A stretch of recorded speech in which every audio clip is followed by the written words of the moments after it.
In this tutorial, we're going to cover the item added to Portal Pro for surcharges. And of course, a surcharge is something a vendor would charge on a certain product or all their products, depends on how they do it. And it's typically a percentage of the cost. So we'll show you where you can enter all that in just a minute. But you're going to find a surcharge on practically all the forms now. For example, on a sales order, you can see the fields here. There's a surcharge percentage. That's where you put the percent charge in, and then that would generate the dollar amount charged for the surcharge based on the cost of the item. And take a look at that. We'll take a look at this. I believe this one has a surcharge on it. So you can see the sweep has a 5% surcharge, which is a 25-cent charge based on the cost. And now when you do an item like a frame, for example, this frame here, let's clear these fields out. We'll open up the frame. You can see the frame is only going to show the dollar charge, not the percent. And anything that uses components will work like that.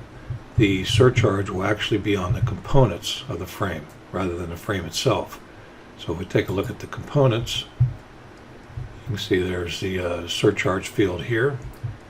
And in this particular case, and I did this to give you an example, you could have a surcharge on just one item. For example, this 2.0 head has a surcharge of 5% on it, but the hinge jam and strike jam do not. So it only generates that surcharge on the head only. Now typically all the items would probably have a surcharge on it, but I just set that up for an example to give you an idea how this actually works. So when you pull in your products, your components rather, that's how the surcharge is generated. So again, you only see the surcharge dollar amount and not the percent. Now again, you're going to see the surcharge on practically all the forms. That's a sales order there. And if we take a look at an estimate, you can see you have the same fields. They all work exactly the same, so there's no difference. Same with a purchase order. There's the surcharge and the door and hardware schedule. And here's the door schedule where you can see the surcharge for each, the active door, inactive door, and the frame, and also the dollar amount. Now, on frames, you don't really have to worry about entering a surcharge here. It's best to enter the surcharge and save it to each product. And when you select a product here, like for example, when I select this door, it will automatically pull in the surcharge for that particular door. So you want to really let the system take care of this. You can enter the percentage here and it would generate the surcharge, but you're better off to go ahead and have the surcharge generated by the system. And if we look at a hardware schedule, you can see the same thing here. There's the surcharges. And also on ordering, when you send these items to an estimate, a purchase order, or a sales order, it will pick up the surcharge automatically and send it to the form for you. So you don't have to try to go back in and edit those forms after you've sent it. Okay, and again, you can use the add edit form to edit or add a surcharge to one particular item. For example, let's pull up this sweep. You see it has a surcharge of 5%, which is 25 cents. If I needed to change that, I could put in, let's say, 4, and it would regenerate a new cost and surcharge. And then, of course, you'd have to save the product to save that new surcharge.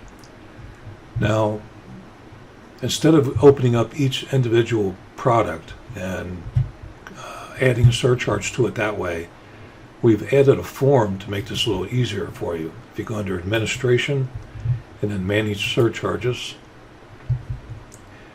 let's go ahead and pull up National Guard.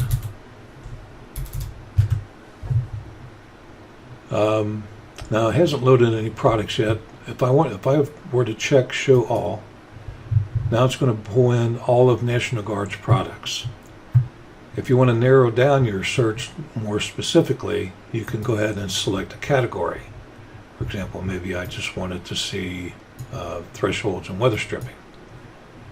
So you can see it clears out the list and only pulls in thresholds and weather stripping, because maybe they don't charge a surcharge on all of their products. So this just makes the list, makes it a little bit easier for you to find the products you're looking for. If we go back up to the top here, you can see there's a 5%, 25-cent charge for that item.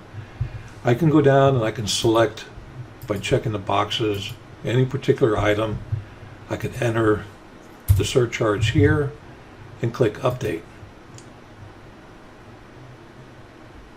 And you can see once I've updated it, it's added that surcharge to those items I had checked. The other option is to go ahead and select all. And once I select all, oh, clicked it too quick. Yeah, cleared it. Okay. Select all. It will select all the items. Give it a couple minutes while it goes down, and there we go. Now I can add that surcharge to all of their products. So it's going to go through now and add that surcharge to all the products in this list. So you can see there's the surcharge and the charge itself based on the cost of the item. Now, if you want to clear out a surcharge, just enter 0.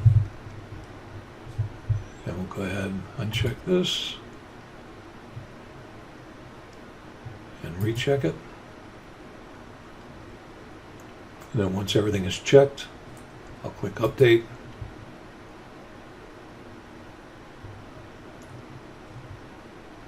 And it's going through. Now everything's set back to 0. Or you can change it if you want to change it from 5 to 4 or whatever you want to do. So that's how you would take care of that. I'm going to go ahead and put this one back because I have orders in the system with this particular surcharge. And we'll click Update. Now,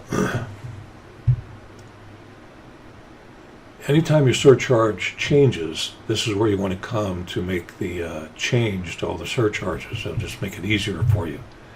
Now, this only changes it in the database. It will not change any existing estimates, sales orders, or purchase orders, or anything else.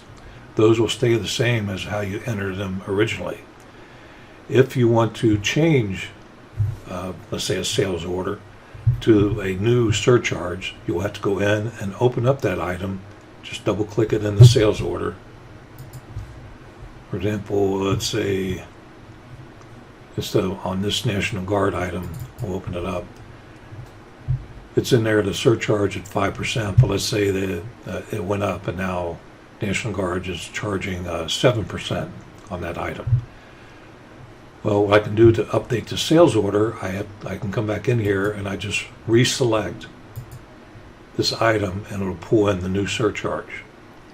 And then I would add it back to the sales order and it would then have the new surcharge to it. We don't have a way to update all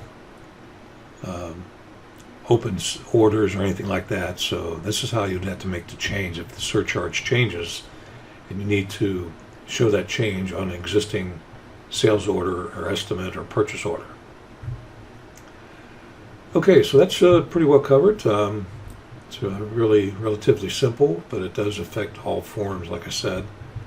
And if you have any questions on this, just please feel free to call or email. We'll be more than happy to help you out with it.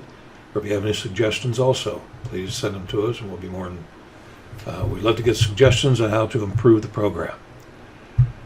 So thanks again for your time.